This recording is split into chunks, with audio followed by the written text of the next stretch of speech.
এইটা ঠিক যে দোয়া করার প্রবণতা আমাদের মাঝে অনেক কম।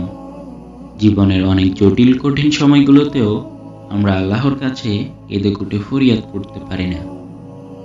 চোখে জল না আসুক, অন্তত অন্ধকারে দুহাত তুলে বিনীত গলায় সমস্যার কথাগুলো তুলে ধরার অভ্যাসটুকুও আমাদের মাঝে গড়ে ওঠেনি।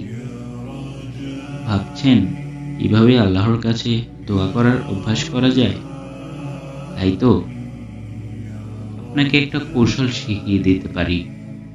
আজ থেকে জীবনে ছোট ছোট অভিযোগ, অনুযোগ, আনন্দ, বেদনা, সুখ, দুঃখ, প্রাপ্তি, অপ্রাপ্তি সব কিছু আল্লাহকে বলতে শুরু করুন।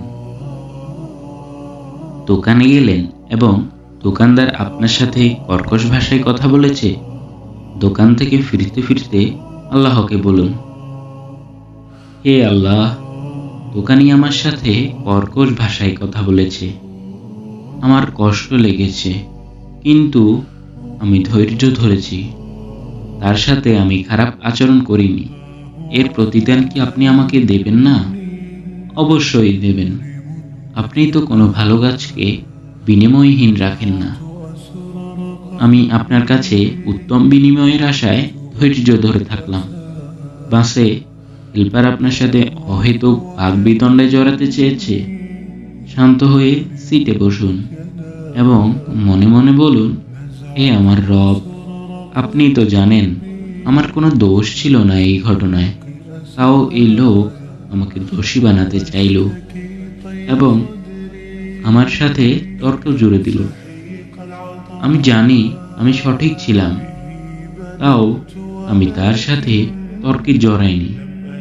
এটা ভেবে যে আমাদের নবীজি সাল্লাল্লাহু আলাইহি ওয়াসাল্লাম বলেছেন, সঠিক হওয়ার পরও যে ব্যক্তি তর্ক না করে চুপ থাকে, জান্নাতে আল্লাহ তার জন্য একটি ঘর তৈরি করে দেবেন। আমি আপনার কাছে একটা ঘর প্রাপ্তির আশায় তর্ক থেকে নিজেকে গুটিয়ে নিয়েছি। সুস্বাদু কোনো খাবার খেয়েছেন, সাথে সাথে আল্লাহকে বলুন, মালিক, অনেক অনেক শুকরিয়া এমন উত্তম খাবারের জন্য।